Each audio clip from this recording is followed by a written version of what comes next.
English నేర్చుకోవడం అనర్గళంగా మాట్లాడడం మీ కల? వెంటనే కాల్ చేసి క్లాసెస్‌కి రిజిస్టర్ అవ్వండి. Hi viewers, India's largest digital media network Suman టీవీకి స్వాగతం. ప్రస్తుతం మనతో ఉన్నారు motivational speaker and language trainer Vijaya Bangaru Amma. అమ్మ నమస్తే. నమస్తే రాజు గారు. మామూలుగా అంటూ ఉంటారు చూడమ్మా, దూరపు కొండలు నునుపు నునుపు నునుపు అనేసి.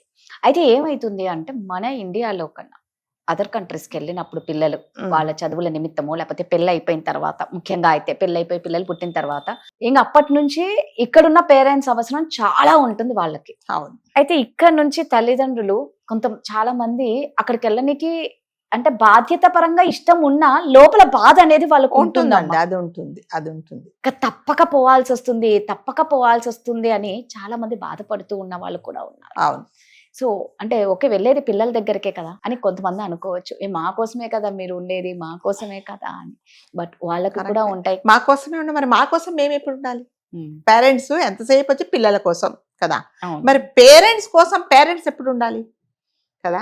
పెళ్ళైనప్పటి నుంచి పిల్లల తర్వాత మళ్ళీ వాళ్ళ పెళ్ళిళ్ళు, పెళ్ళిన తర్వాత వాళ్ళకి అదేంటి పురుళ్ళ తర్వాత మళ్ళీ వాళ్ళ పిల్లల్ని చూసుకోవడం. మరి వీళ్ళకి ఎప్పుడు? కరెక్ట్. వీళ్ళకి తల్లి తండ్రికి వాళ్ళ టైం అంటూ వాళ్ళకి ఉండాలి కదండి. కాకపోతే టాపిక్ ఏంటంటే మీరు అన్నట్టుగా అదర్ కంట్రీస్ కి వెళ్ళడానికి చాలా మంది పేరెంట్స్ బాధ లోపల ఉంటది, వాళ్ళకి బాధ. ఇష్టపడట్లేదు. ఎందుకు ఇష్టపడట్లేదు అంటే మనము ఇండియాలో మనమంతా స్వేచ్ఛా జీవులం కదా. మనం ఎవరితో అయినా మాట్లాడచ్చు, ఎక్కడికైనా వెళ్ళొచ్చు, ఇరుగమ్మ పొరుగమ్మ ముచ్చట్లు చెప్పుకోవచ్చు. 1/2 hour ట్రావెల్ చేస్తే కూడా ఆ పక్కన మొత్తం డీటెయిల్స్ అని తీసుకుంటాం. పిల్లలు అయిందారా, పెళ్ళయిందా, పెళ్లి కాకపోతే ఎందుకు కాలేదు, పెళ్ళైన తర్వాత పిల్లలు ఎందుకు పుట్టలేదు, ఇక్కడి నుంచి అత్తగారు 10-15 minutes లోనే మాట్లాడుకుంటారు. అది మన ఇండియన్ మెంటాలిటీ ఏంటంటే ఫస్ట్ మనకి అన్ని డీటెయిల్స్ కావాలి. ఇలా స్వేచ్ఛగా ఉండి మనము అంటే ఇలా ఉండేవాళ్ళము. అక్కడికి వెళ్ళి ఉండడం అంటే అసలు మనుషులు అనేది కనిపించరు ఫస్ట్ ఆఫ్ ఆల్ అక్కడ. ఓకే, మీరు అన్నట్టుగా కొడుకో కోడలో కూతురు అల్లుడా వాళ్ళ పనుల మీద వాళ్ళు ఉంటారు. మన కోసం అని వాళ్ళు ఏం టైం స్పెండ్ చేయరు. వాళ్ళు వారం అంతా పనిచేసి శనివారం ఊసురోమని ఇంటికి వచ్చేస్తారు. నన్ను అక్కడ ఇక్కడ తిప్పంటే వెళ్ళిన కొత్తలో తిప్పుతారు బాగానే. దాని తర్వాత వాళ్ళు అలసిపోతారు. అది అలవడం కూడా మంచిది కాదు. కాకపోతే ఏంటంటే అక్కడికి వెళ్ళిన తర్వాత ఎవరితో మాట్లాడరండి, మనుషులు మాట్లాడరు ఫస్ట్ ఆఫ్ ఆల్. అందరూ తలుపులు ఇక్కడ మనకే సిటీలోనే ఈ కల్చర్ ఉంది కదా, పక్కన ఎవరుంటారో తెలీదు. ఇది అసలు వాళ్ళు ఎవరో కూడా మనకు తెలియదు. ఫలాని వాళ్ళు ఇక్కడ ఉన్నారంటే మాకు తెలియదు అనే పరిస్థితి మనకి. అలాంటప్పుడు అక్కడ ఏంటంటే ఎవరిని పట్టించుకోరు. ఎక్కడో విసిరేసినట్టు ఇళ్ళు ఉంటాయి, మనకులాగా కాలనీలు వాళ్ళు ఉండరు. సో ఎక్కడో ఉంటారు. బయటకు వస్తే అసలు మనుషులు ఉన్నారా లేదా, నేను అంటే ఎక్కడున్నాను, అడవిలో ఉన్నానా అన్నట్టుగానే ఉంటుంది. సో మనం ఒక వాతావరణానికి ఒకలాంటి సంస్కృతికి మనం అలవాటు పడిపోయినప్పుడు అక్కడికి పోయినప్పుడు నిజంగానే చాలా ఇబ్బంది పడతారండి. ఎందుకంటే మా ఫ్రెండ్ ఒక అమ్మాయి అట్లాగే, అసలు తన పెద్దావిడే 76 years ఉంటాయి. తను ఏమనుకున్నానంటే ఇంకా ఇండియా చాలా బోరు కొట్టేసింది, వెళ్ళిపోతానని చెప్పేసి ఆల్మోస్ట్ ఇల్లు కూడా అమ్మితే నేను ఒక సలహా ఇచ్చాను, అక్కడికి వెళ్ళి నువ్వు కంఫర్టబుల్గా ఉంటే అప్పుడు అమ్ముకోమ్మా ఇల్లు అంటే, సరే అని వెళ్ళింది. అక్కడికి వెళ్ళిన మీరు నమ్మరు, నేను ఇండియాకి రానన్నది 1 yearకి వెనక్కి వచ్చేసింది. అమ్మో మీరు చెప్పింది కరెక్టేనండి, అసలు అక్కడ ఉండలేమని చెప్పి. అంటే దేనికి స్వేచ్ఛ ఉండేదండి మనకు అక్కడ. ఏది చేయడానికి కూడా మీరు ఇంట్లో పూజ చేసుకొని అగరబత్తులు పెట్టడానికి కూడా మీకు లేదు. అక్కడ అలారం మోగిపోద్ది, వెంటనే ఫైర్ ఇంజన్ ఇది వస్తుంది. ఇంట్లో కాస్త సౌండ్ పెట్టుకుంటే వాళ్ళు వెళ్ళి పోలీస్ కంప్లైంట్ ఇచ్చేస్తారు కదా. అలా ఉండే వాళ్లకు చాలా కష్టం. కాకపోతే మీరు అన్నట్టుగా గస్ లాగా వెళ్ళి 2 నెలలో 3 నెలలో ఇంకెక్కువ 6 నెలలో ఉండేసి రావడం మంచిదే. కానీ అక్కడ ఉండడానికి ఎందుకు ఇష్టపడట్లేదంటే మనమంతా చాలా స్వేచ్ఛా జీవులం ఇక్కడ. మనకి ఇష్టం వచ్చినట్టుగా మన కంఫర్టబుల్ గా మనం ఉంటాం. మీకు కావాలి ఓ కూరగాయలు కావాలి, ఓ బ్యాగ్ పుచ్చుకొని గబగబా బయటకు వెళ్తారు. ఇప్పుడు అక్కడ అలా వెళ్ళడానికి లేదు. అలా మీరు రోడ్డు మీద వెళ్ళారంటే అసలు నడిచేవాళ్ళు మనకు కనిపించరు ఫస్ట్ ఆఫ్ ఆల్. మరి ఇవన్నిటికీ మనం అలవాటు పడాలి అని అంటే మనం పుట్టి పెరిగిన వాతావరణం వేరే, అక్కడ వాతావరణం వేరే.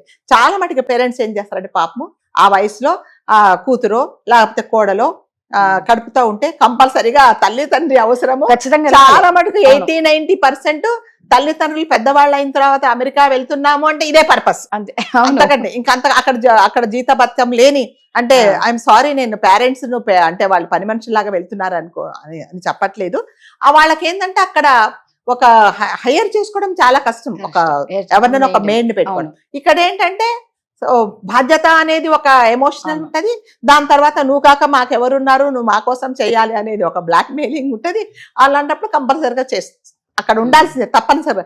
కానీ అక్కడికి వెళ్ళిన తల్లిదండ్రులు ఎన్ని రోజులు చేయగలరు అనేది ఉండాలి. ఇంకొకటి ఏంటంటే ఇప్పుడు మన వాళ్ళు ఇక్కడికి వెళ్ళి అక్కడ ఫారినర్స్ లాగా ఏంటి 100 సార్లు చేతులు కడుక్కోవాలి. ఇంకొకటి ఏంటంటే అస్తమానం గ్లౌజ్ వేసుకొని ఉండాలి, అస్తమానం చెప్పులు వేసుకొని ఉండాలి. ఇవన్నీ మన వాళ్ళకి అలవాట్లేదు. మనం అంతా ఏంటంటే రఫ్ అండ్ టఫ్ అనమాట. అక్కడికి వెళ్ళేటప్పటికి పెద్దవాళ్ళకి ఏంటంటే కొంచెం ఇబ్బంది అవుతుంది.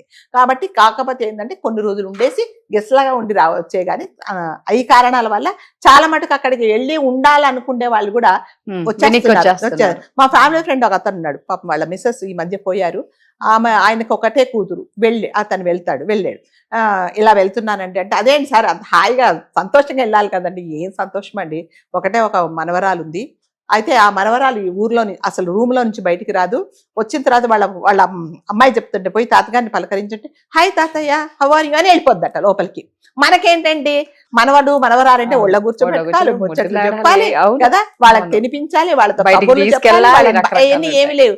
I'm busy with my games, computers, I have work అని చెప్పేసి వెళ్ళిపోద్దట లోపలికి. నేను ఎవరితో మాట్లాడాలంటే నాకు అర్థం కావట్లేదు, బయటకు వెళ్తా నాకు ఎవరు ఫ్రెండ్స్ లేరు, ఈ 3 నెలలు ఎట్లా గడపాలో నాకు తెలియటం లేదు అని అతను అంత బాధపడుతున్నాడు అనమాట.